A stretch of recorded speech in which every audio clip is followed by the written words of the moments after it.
यार आए ਜਾਂ ਨਾ ਆਵੇ ਤੁਸੀਂ ਜਿੰਨਾ ਚਿਰ ਤੁਸੀਂ ਆਪਣਾ ਪੂਰਾ ਪ੍ਰੈਸ਼ਰ ਨਹੀਂ ਬਣਾਓਗੇ ਨਾ ਜੀ ਤੁਸੀਂ ਉਹਨੇ ਤਾਂ ਸੈਟ ਜੀ ਇੱਕ ਨੂੰ ਪ੍ਰਧਾਨ ਨੂੰ ਫੋਨ ਕਰ ਲਿਓ ਯੂਨੀਅਨ और अपने लोकल जिम्मेदार भी ट्रालियां भर के चले गए ਮੈਸੇਜ ਵੀ ਆਪਾਂ ਟਾਈਮ ਨਾਲ ਪਾ लोकल जिम्मेदार भी ट्रालियां भर के चले गए मेरी गल सुनो ਕਿੱਥੇ जा रहे ने सारे पिंड वाले वैसे ही जा रहे नहीं वैसे ही पता पिंड का कार ज्यादा हो गया सब पता है माल लेके नहीं आएगा अच्छा इस टाइम जोश बहुत कल में बंद सीगा वो बड़ा जाम सीगा कितने दिल्ली हां हां उधर जाओ 25 किलोमीटर हो मैं जाके आया 25 का भैया 25 का 35 हो गया होना प्रधान जी मैं सांपले तक हो उधर गया ਹੁਣ ਤਾਂ सांपला तक लोडिंग भी आज कह दो 25 का 35 हो गया होना पक्का ही सांपला आ गया सांपला लोडिंग भी आज करा ਅਸੀਂ ਕੱਲ ਜਾ ਕੇ ਆਏ ਆ ਸਾਡੇ ਕੋਲ ਟਰਾਲੀਆਂ ਗਈਆਂ ਪਿੰਡੋਂ इलाहाबाद तो बजर रोनियों लगे ट्रॉलियों तीन तीन चार चार और गाड़ी हो जा रही है हरियाणा भी मतलब पार्टिसिपेट हरियाणा पूरा पूरा राजस्थान भी आ रहा है ਹੁਣ ਪੰਜਾਬ ਤੋਂ ਰਹਿਣਾ ਹੀ ਵੱਧ ਰਿਹਾ ਹੈ ਆਪਾਂ ਸਾਰੀਆਂ ਆ ਗਈਆਂ ਨੇ ਕਰਕੇ ਜਿਹੜਾ अपन ही ਜਿਹੜਾ अपना मतलब इलाका ठंडा कल 8 दिसंबर को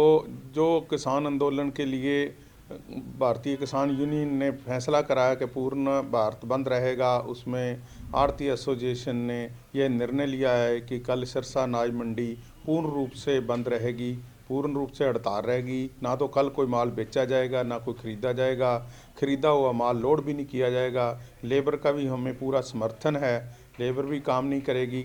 कोई दलाल या कोई भी अकाउंटेंट एसोसिएशन ने भी कह दिया है, उनका भी हमारे साथ पूरा समर्थन है। कल कोई भी दुकान जो है उस पर कोई माल नहीं आएगा, पूर्ण रूप से शटर डाउन रहेंगे, कोई किसी तरीके का भी कोई अनाज मंडी सिरसा में कारोबार नहीं होगा। हमारे साथ जो पेस्टिसाइड एसोसिएशन है उसने भी फैसला किया है और व्यापार मंडल ने भी फैसला किया है कि बाज़ार भी कल बंद रहेंगे। तो कल हमारी अनाज मंडी बिल्कुल किसानों का समर्थन करते हुए, भारत बंद का समर्थन करते हुए पूर्ण रूप से बंद रहेगी।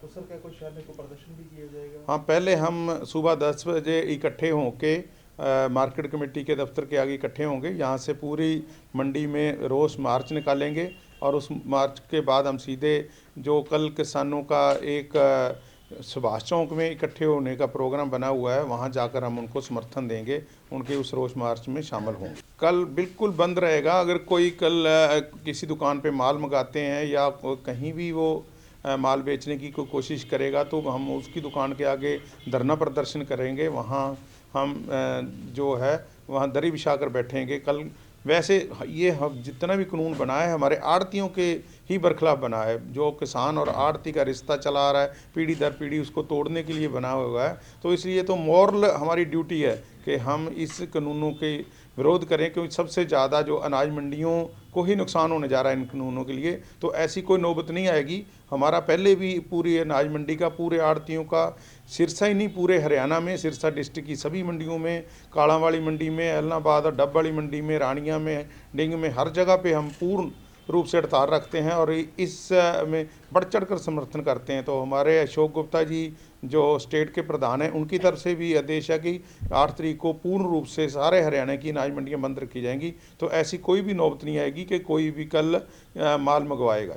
मैं सभी से ये अपील करूँगा कि जो हमारा देश है ये खेती प्रधान देश है। 80% लोग खेती के ऊपर डिपेंड करते हैं और ख़ास करके नॉर्थ इंडिया जिसमें हरियाणा, पंजाब, राजस्थान हमारी स्टेट आती है, इसका तो कारोबार भी जितना भी मार्केट में, चाहे कोई कपड़े का हो, किराने का हो, कहीं किसी भी तरीके का काम हो, चाहे ऑटो मार्केट का हो, किसी भी तरीके का, वो सारा ही खेती के ऊपर डिपेंड करता है। अगर किसान खुशहाल है तो हमारे व्यापारी खुशहाल होते हैं, उसके पास पैसा आता है तो वो बाज़ारों में जाता है और वहाँ से जो माल ख़रीदता है। नहीं तो बिहार की जो पोजीशन है किसी से छुपी हुई नहीं है। वहाँ 2007 से जो MSP बंद करा गया था और वहाँ आज भी 800-900 रुपये मक्की बिकती है, 900 या 1100 रुपये तक परमल बिकता है, जबकि यहाँ पे 1900-1888 के जो रेट है उसके ऊपर परमल बिकता है और यहाँ बासमती आज भी 3000 के भाव बिकती है।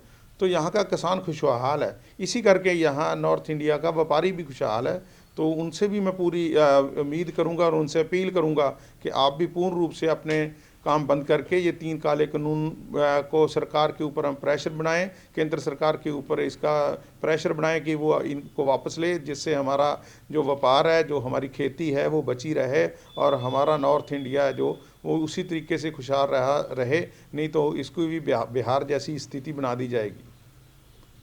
कल 8 तारीख के बंद के बाद हमने एक ये डिसीजन लिया, हम पहले भी 3 तारीख को हमारे जो वहाँ किसान भाई हैं उनको राशन दे के आए थे, उनको सब्जियां दे के आए थे, नीचे बिछाने के लिए मैट दे के आए थे, कंबल दे के आए थे।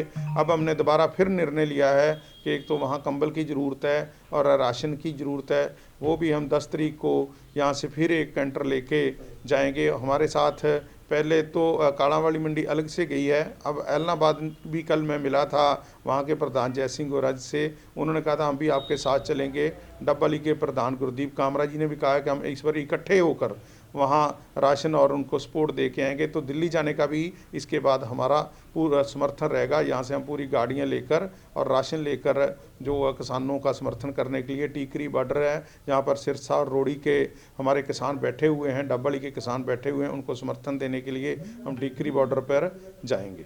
मैं यहाँ बताना चाहता हूँ कि 8 तारीख को तो पूर्ण रूप से भारत बंद रहेगा और 9 तारीख को सरकार की तरफ से किसानों को एक और बुलाया गया है कि इन कानूनों को वापस लेने के लिए बातचीत हो रही है। MSP पे भी बात हो रही है जिसका नया कानून बनाया जाएगा कि उसको हर हालत में लागू रखा जाएगा। अगर फिर भी कहीं ना सरकार इसमें विफल होती है वार्ता, तो उसके बाद हम पूरे हरियाणा लेवल में नहीं, नॉर्थ इंडिया की सभी मंडियां साथ में सारे हिंदुस्तान के सभी मंडियों को लेके हम अनिश्चितकालीन हड़ताल करेंगे। इसके बाद अगर 9 तारीख को भी कोई फैसला नहीं होता तो हमारे जो स्टेट की बॉडी है हम सारे मिलकर एक बड़ा निर्णय लेंगे जिसमें हम पूर्ण रूप से हरियाणा की सारी अनाज मंडियाँ बंद कर देंगे।